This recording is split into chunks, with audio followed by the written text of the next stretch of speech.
Good evening everyone, welcome back to my channel. সন্ধ্যাবেলা থেকে ব্লগটা শুরু করতে করতে বাজিয়ে ফেলেছি 7টা। অ্যাকচুয়ালি আজকে সকালবেলা থেকেই তো একটা ব্লগ করেছি, যেটা তোমরা অলরেডি পেয়ে গেছো। না দেখে থাকলে এই ব্লগটার আগের ব্লগটা চেক করে নিও, তাহলে তোমরা আজকের ফুল ডেটা বুঝতে পারবে। তো আমি আজকে দুপুরে তোমাদের বলছিলাম যে সন্ধ্যা থেকে পারলে আমি আর একটা ব্লগ স্টার্ট করবো। এবার সন্ধ্যাবেলাতে এখন আমার আর মার দুজন মিলে প্ল্যান হলো আলুর পরোটা হবে, যেহেতু বাড়িতে চিকেন আছে আর আমি খুব শিগগিরই চলে যাবো। তো সেই জন্য এই প্ল্যানটাই করা হলো। তো দেখা যাক কতদূর এক্সিকিউট করা যায়। তো চলো পুরো সন্ধ্যাটা তোমাদের সাথে শেয়ার করবো, দেখতে থাকো। আই হোপ তোমাদের ভালো লাগে।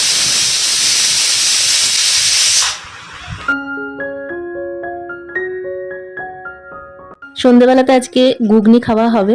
আসলে আগের দিন ঘুগনি করেছিল মা, তার বেশ কিছুটা থেকে গেছে, তো সেটাকে এখন পেঁয়াজ কুচি দিয়ে লেবু চিপে বেশ করে জমিয়ে খাবো। আর রাত্রিবেলায় আজকে হবে আলুর পরোটা। যেহেতু দুপুরবেলা চিকেন হয়েছিল, তো সেই জন্য আমি মাকে বলেছিলাম আলুর পরোটা করতে, তো সেটাই হবে। পেঁয়াজ ছড়িয়ে লেবু চিপে তার উপর দিয়ে একটু চাট মশলা দিয়ে, আর হ্যাঁ, লেবুটা কিন্তু বেশি করে দিয়ে। আমার খেতে অসম্ভব ভালো লাগে।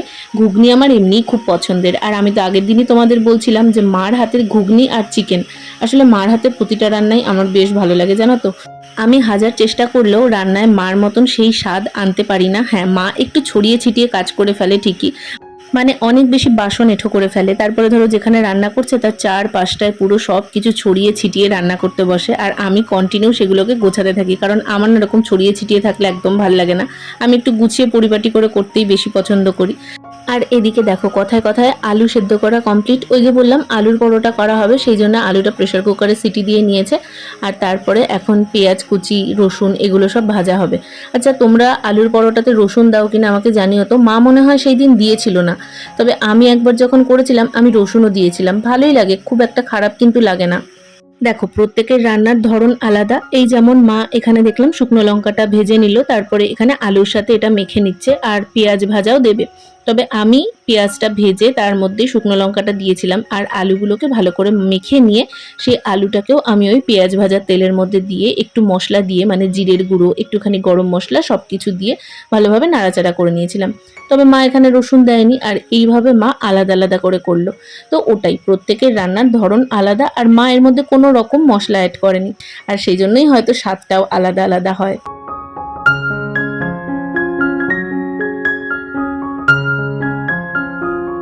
এর আগে যেদিনকে আমি মন খারাপ করে তোমাদের সাথে বেশ কিছু কথা শেয়ার করেছিলাম, সেই ব্লগটাতে তোমরা অনেকে অনেক রকম কমেন্ট করেছো। আমাকে নিশা বলেছো এক্সপেকটেশন কম করতে। আসলে কি জানো তো, আমি এক্সপেকটেশন কম রাখার চেষ্টা করি। আমার এক্সপেকটেশনগুলো একদম লিমিটেড মানুষের কাছে থাকে, তবে তারাও যখন সেই জায়গাটায় আঘাত করে না, খারাপটা তখনই লাগে। আজকের দিনে দাঁড়িয়ে মানুষ প্রচণ্ড বেইমান। মানে তুমি ধরো কোনো কাজ করছো যেটা তোমার করার কথাই না, তুমি সেই কাজটা হয়তো ভালোবেসে তার ভালো চেয়ে করছো, কিন্তু তাতেও তারা খুঁত ধরার আগে একটা বার ভাবে না নিজেরা কেন করেনি, সেটা কিন্তু নিজের মনকে প্রশ্ন করে না। তুমি করছো, অথচ তারপরও তোমার দিকে আঙুল তোলা হয় যে তুমি কেন এটা ভুল করলে, তুমি কেন এটা পারফেকশনের সাথে করলে না। মানে ওটা যেন তোমার ডিউটি, তোমারই করার কথা ছিল, তোমার জন্যই কাজটা পড়েছিল, তোমারই ওটা ভুল যে তুমি কেন করতে পারছো না। এত বেইমান মানুষ কি করে হয় আমি সত্যিই জানি না। মানুষ এতভাবে নিজের দোষটা ঢাকার জন্য লোকের দিকে আঙ্গুল তুলতে পারে, ভুলেই যায় কারোর দিকে 2টো আঙ্গুল তুললে বাকি 3টে আঙ্গুল কিন্তু নিজের দিকেই ইশারা করে। সত্যি কথা বলতে কি জানো তো, যারা দায়িত্ব কর্তব্য এগুলো এড়িয়ে চলতে পারে তাদের দোষ কম হয়, কারণ খুদ ধরার মতন তারা কোনো কাজই করে না। কিন্তু যারা ভালোবেসে নিজের ভেবে কাজগুলো করতে যায়, সেই কাজের খুদ ধরতে ধরতে তাদেরকে এমন পাথর বানিয়ে দেওয়া হয় না, তাদের আর ওই করার মন মানসিকতাটাই থাকে না। যাক, কথায় কথায় অনেক কিছুই তোমাদের সাথে শেয়ার করে ফেললাম। যদি কিছু ভুল করে থাকি তাহলে ক্ষমা করে দিও। পরোটা করা কমপ্লিট। তারপরে এত প্রচন্ড গরম লাগছিল, গিয়ে আগে গাটা ধুলাম, ওদিকে মাও গা ধুয়ে আসলো। আমি বললাম আজকে আর কিছু গোছানোর দরকার নেই, আয়রন করার দরকার নেই। মা শুনতে নারাজ, ওদিকে পেছন দিকে আয়রন টায়রন সবকিছু বের করেছে। তো এখনই আয়রন করবে, এখনই সবকিছু গোছাবে। আসলে হাতে তো বেশি দিনও আর নেই, আর এখন থেকে যদি টুকটাক গুছিয়ে না রাখি তখন যাওয়ার আগে ভুলে যাবো, কারণ কুচকাচ করে জিনিস কেনা হয়েছে, এদিক ওদিক ছড়িয়ে আছে। তো সেই জন্য মা বলছে যে না, কাজটা এগিয়ে রাখি। আর দুটো জিনিস কিনেছি, মানে একটা জিনিস অনলাইনে অর্ডার দিয়েছিলাম আর একটা বাড়ির ওপর কিনেছি, দাঁড়াও তোমাদের দেখাই। ভেবেছিলাম যে দুটো জিনিস কিনেছি সে দুটো আগে তোমাদের সাথে শেয়ার করব, তারপরে আয়রন করা শুরু করব। কিন্তু মা প্রচণ্ড ব্যস্ত হয়ে পড়েছে, দেখো এদিকে সব কিছু সেট করে নিয়েছে। আসলে খাটটার অবস্থা প্রচণ্ডই নাজেহাল হয়ে আছে, তো মা বলছে আগে এই দিকটা গোছানো হোক, তারপরেই না হয় অন্য কিছু করিস। তো আমিও আর কিছু বললাম না। আর এই কোয়ার্ড সেটটা তো রেয়ন কাপড়ের, একবার আয়রন না করে না পরা যাবে না, মানে খুব গুটিয়ে ফুটিয়েই রেখেছিলাম আমি।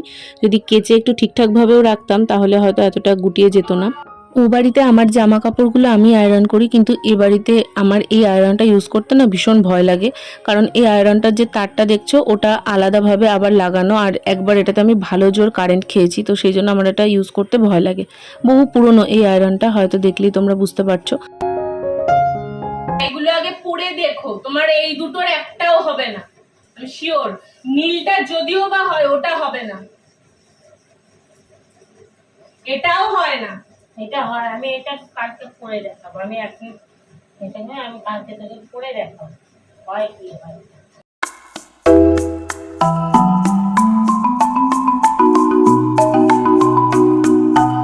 গোল ঘেরের এই কুর্তিগুলো আয়রন করতে না ভীষণ প্রবলেম হয়। আসলে ঘেরের জন্য না উল্টাতে গেলে আবার সব কিছু গুটিয়ে যায় মনে হয়। তো মা বেশ ভালোভাবে এখানে আয়রন করছিল, তবে ভাঁজ আমি করে দিচ্ছিলাম। ওদিকে মা আয়রন করে ক্লান্ত হয়নি, আমি বসে থেকে থেকে ক্লান্ত হয়ে গেছি। আর মাকে আমি বলছি এই কুর্তিটা হবে না, মা কিছুতেই ফেলবে না, মা বলছে এটা হবে। তো হয়তো হয়, আমি ঠিক মনে করতে পারছি না। মা বললো কালকে আমাকে পরে দেখাবে। আর ওদিকে রিন্টু বেরিয়ে গেছে, তো সেই জন্য ফোন করেছিল। ও বেরিয়ে ট্রেনে উঠে তারপর আমাকে ফোন করে, তো সেটাই আর কি একটু কথা বলে নিলাম। আর এদিকে এখনও দেখো কতগুলো জামা কাপড় আয়রন করা বাদ আছে, তবে আমার সবগুলোই হয়ে গেছে। আর আমারগুলো আমি সাইড করে দিয়েছি, ব্যাগটাও গোছাতে হবে, তবে আজকে রাত্রে ভেবেছিলাম গোছাবো, আমার এখন আর একদমই ইচ্ছা করছে না। আর এখানে আমি মাকে কি বলছিলাম আমার এখন মনে নেই। তবে এই মুহূর্তে সবথেকে বড় টেনশন হচ্ছে এত জিনিসপত্র আমি নিয়ে যাব কি করে। রিন্টু আসলেও হয়তো নিয়ে যাওয়ার ভীষণ অসুবিধে হতো। আর বেশ কিছু নতুন জিনিসও কেনা হয়েছে, যে কারণে জিনিসপত্র বেড়ে গেছে। এ বাড়িতে আমার এখনো অনেক কটা শাড়ি, কুর্তি সমস্ত কিছু আছে, সেগুলো তো নিয়ে যাওয়ার কথা ভাবতেই পারছি না। তবে যেটুকুটা নিয়ে এসেছিলাম সেগুলোকেই এখন কি করে নিয়ে যাব সেটাই ভেবে পাচ্ছি না। যাই হোক, এদিকে ডিনার করার টাইমও হয়ে গেছে। আলুর পরোটা, পেঁয়াজ সাথে চিকেন নিয়ে বসে পড়লাম ডিনার করতে। একেবারে খাওয়া দাওয়া কমপ্লিট করেই তোমাদেরকে দেখাতে বসলাম। তোমরা হয়তো ভাবছো কি ভারী দুটো জিনিস দেখাবে, তার আবার এত রাত। আসলে না গো, ওগুলো গোছাতে গোছাতে অনেকটা দেরি হয়ে গেল। তারপর দেখলাম খেয়েই নি, তো খাওয়া দাওয়া কমপ্লিট করে এখন বসেছি। প্রথমেই দেখাই, বাড়ির ওপর আজকে ওই 35 টাকার হরেক মাল হয়, তাদের কাছ থেকে আমি এটা নিয়েছি। তবে আমার না ইচ্ছা আছে এটা পাপোশ হিসাবে ব্যবহার করব না, দেখি অন্য কোনো ভাবে যদি ব্যবহার করা যায়। ও বাড়িতে যাওয়ার পর আমি ডিসাইড করব, কারণ এটাতে তো পা মোছা হয়নি, যেটা পাপোশ হয়ে গেছে। এগুলো একরকম ম্যাট, তো সেইটা আমি ডোরম্যাট হিসাবে ব্যবহার করি বা অন্য কোনো কাজে। তো দেখা যাক, এটা আমার অন্যভাবে ইউজ করারই বেশি ইচ্ছা আছে। তবে আরেকটা জিনিস আমি এরকম দেখেছি, কি পারপাসে কেন, সেটা তো তোমরা যখন এটা ব্যবহার করবো বা ওটা যদি কিনি তাহলে তো জানতেই পারবে। এটা তো ওই বললাম 35 টাকার ওখান থেকে নিয়েছি, তো এটা 35 টাকায় নিয়েছে। আগে একটা ভিডিওতে আমি যে কোয়ার্ড সেটটা পরেছিলাম ওটা তোমরা অনেকেই বলেছিলে ভালো লাগছে দেখতে, আর আমার নিজেরও খুব ভালো লেগেছিল। আমি তোমাদের বলছিলাম না যেরকম আর একটা নেওয়ার ইচ্ছা আছে। বাই দ্য ওয়ে, বাইরে খুব ব্যাং ডাকছে। আসলে এখন কটা বাজতে জানো? 11টা বাজতে 5, অনেকটাই রাত হয়ে গেছে, তো সেই জন্য ব্যাঙের আওয়াজটা একটু আসছে আমি জানি। কিন্তু কি বলতো, এই ভিডিওটাকে আমি আবার সকালবেলা অবধি টানতে চাই না। তোমাদের দেখাবো বলেছি, এটা এখন রেখে দিয়ে আবার সকাল অবধি টানাটা বেকার হয়ে যাবে। তো যাই হোক, মেন কথায় আসি। ওই কোয়ার্ড সেটটাই আমি আর একটা নিয়েছি। এখানে আমি এটা আনবক্সও করি না, আমি ভেবেছি প্রত্যেকটা জিনিস আমি আগে থাকতে ওপেন করে ফেলি, এটা তোমাদের সামনেই ওপেন করব। তো সেই জন্য এটা আমি আর ওপেন করেছিলাম না। দাঁড়াও একটু দেখে নি কোথা থেকে ওপেন করার।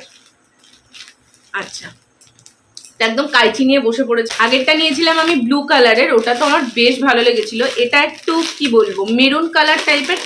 মেরুন, হ্যাঁ না মেরুন না, একদম ডার্ক ব্রাউন টাইপের। তো আমি আসলে যখন ছবিটা দেখেছিলাম তখন মেরুনই ভেবেছিলাম। দেখো তোমরা বুঝতে পারছো কিনা জানি না, এটা একদম ওই কাঠ কালার, একদম ডার্ক চকলেট কালার যেটাকে বলে সেরকম। এই না একটা সমস্যা, কেমন একটা প্লাস্টিকি স্মেল করে জিনিসের। আর ওটার থেকে না এটার কোয়ালিটিটা অন্যরকম, ওটার কোয়ালিটিটা অনেকটা বেটার। এবার আমি বুঝতে পারছি না এটা রাখবো না রিটার্ন করব, তবে দেখি। যাই হোক, এটার কাপড়টা না একটু অন্যরকম, মানে সিনথেটিক টাইপের, আর গন্ধটাও বড্ড উইয়ার্ড লাগছে। গন্ধটাও আমার ভালো লাগছে না, তো দেখা যাক। আর এটা হচ্ছে প্যান্টটা, আমি আর খুললাম না, তবে এটার সাইড দিয়ে এরকম পাইপিং দেওয়া আছে, এটাই যা ডিফারেন্ট। তবে আমি ওটার সঙ্গে এটার কাপড় কোয়ালিটিটা মিলিয়ে দেখবো, যদি দেখি যে হ্যাঁ কাপড় কোয়ালিটি এক, তাহলেই রাখবো, না হলে রিটার্ন করে দেবো। দুটোর কাপড় কোয়ালিটি আমি এখানে মিলিয়ে দেখলাম, একটা একদম রেয়ন কাপড়ের সফট, আর একটা কেমন একটু সিনথেটিক মিক্সড করা। তো মাকেও দেখালাম, মাও সেম কথাই বললো। তো ভাবলাম এটাকে আমি রিটার্নই করে দেবো, আর এখনই রিটার্নে বসিয়ে দেবো। তো চলো আজকের ব্লগটা আমি এখানেই এন্ড করছি। কেমন লাগলো ব্লগটা একটা কমেন্ট করে জানিও। টাটা।